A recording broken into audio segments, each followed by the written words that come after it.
John, can you hear me? Now I can. My producer just pushed your pot up. Yeah, no problem. I think you're right on there. I mean, just hearing the news. First of all, congratulations. It's fantastic that you were able to get that off the ground. Something that allows the sharing of ideas and best practices from state to state, John, so people don't have to reinvent the wheel every time. That's going to help a lot. Well, and I've been talking with people today that they've been telling me some very interesting things that can be used that are outside of politics to free up the state land that the government is sitting on right now. I mean, there are people just coming out of the woodwork right now for freedom and liberty, property rights. I mean, it's almost scary to me how this momentum is building.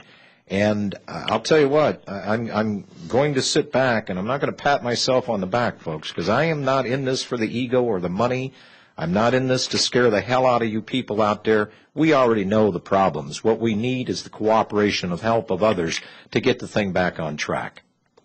Yeah, and it's going to be real compared to, unfortunately, what has become a completely, stolen and sidetracked Tea Party movement. This is the problem. Every time somebody tries to do something in an organized fashion in this country, you can see that it either gets infiltrated, agent provocateur, you name it. It's going to be discredited.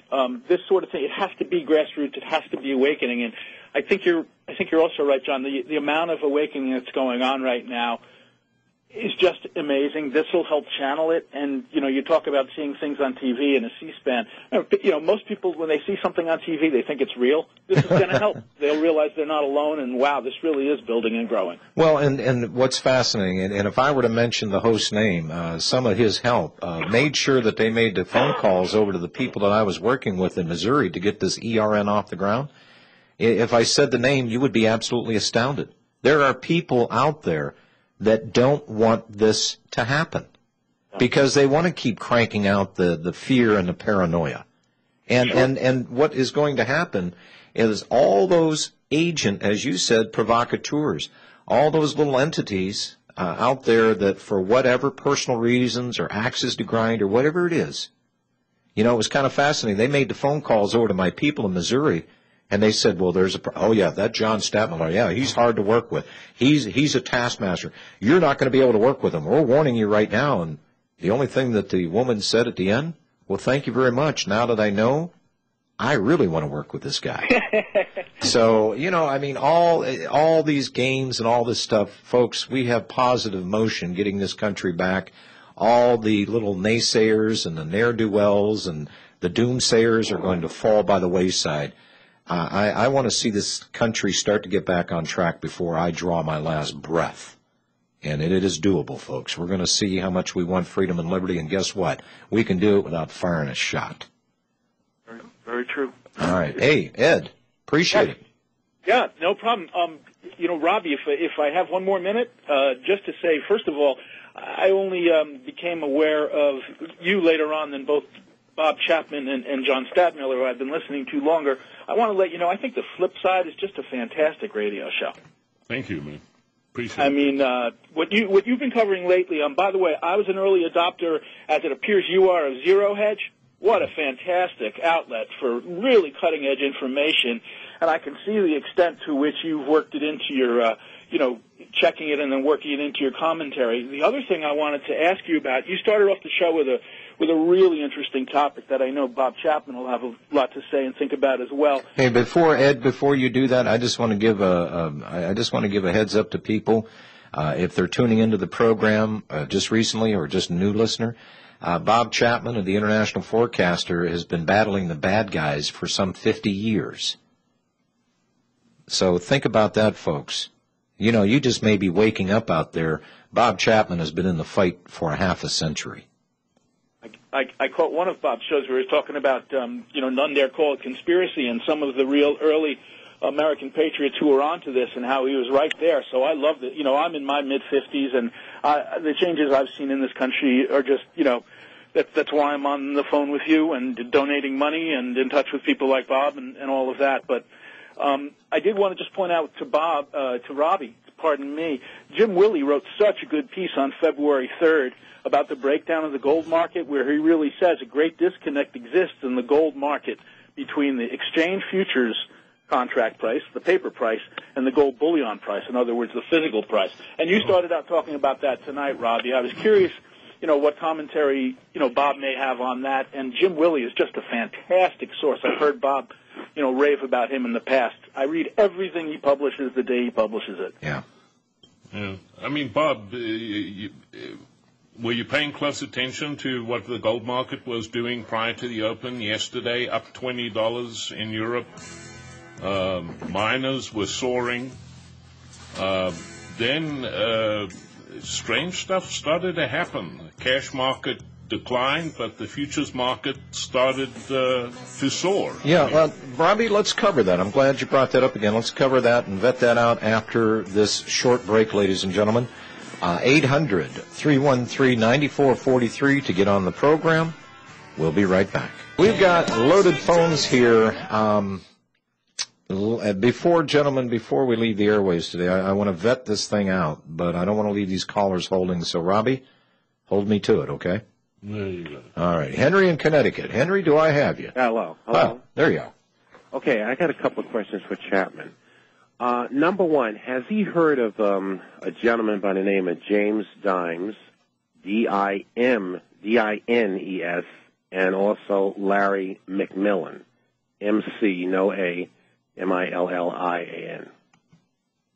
I never heard of Larry McMillan, but I have known James Dines for about 40 years. Oh, okay. Okay. Now, Jimmy's a very nice guy. He was big in uranium, did a great job. Unfortunately, he didn't get the people out, but he was right on the ball on that one. Right. Okay. Yeah, I was told by somebody, I don't know who he is, but I was told that he also does stuff with gold and stuff, too. Oh, by the way, that deal that Robbie had earlier with the Dutch Guilders, the BUs, yeah, that does sound like a juicy deal. It is. Too bad I don't have $5,000 for that. That'd be great. Well, hey, buy a roll of Jackson. Yeah, and Robbie? You don't have to buy 20. It's just if you buy 20, you get a free subscription. And I see. Yeah, right. Buy them each is $230. $255. $255. Okay. Yeah, these are shipping. 5 or 10 or whatever. Yeah, these are brilliant uncirculated, not the AUs. Yeah, BU, right. Yeah, a lot of people out there. AU, extra fine. And Henry, a lot of people out there don't understand that. At any rate, what's your question? All right, yeah, I want to ask him some stuff about Europe with the euro. With the European zone, because I heard you occasionally on other shows. What is going on as far as there? I'm not talking about Greece per se, but as far as is there enough heat in Germany and in the Netherlands where there's some strong movement to try to get to break apart the European Union? And I know that also, what do you think of the Norwegian krona and people putting some money there? Okay, Robbie. Okay, I'll listen. Let me hear. Thank you. Appreciate it, Henry. I have no idea about the Norwegian krona. Are we talking currency? Yes. I don't know. All I know is that's their currency, and it's one of the 4 strongest currencies in the world. I know there was the Australian dollar, the Canadian dollar, and the Swiss franc, and they're big producers of oil. They have this giant fund that they invest all over the world, and it's been that way for a long time.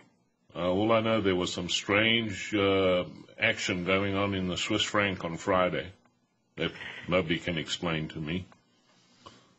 Well, I didn't myself notice that, but I did notice what you had said earlier in regarding the bullion price and the share price.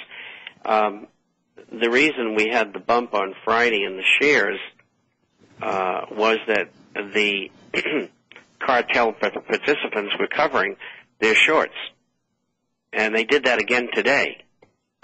And we also saw a net short cover of at least 20,000 ounces on Thursday and Friday, and I think they did 50 in front of that, and they were at 246, so that's 70, what does that put at 50?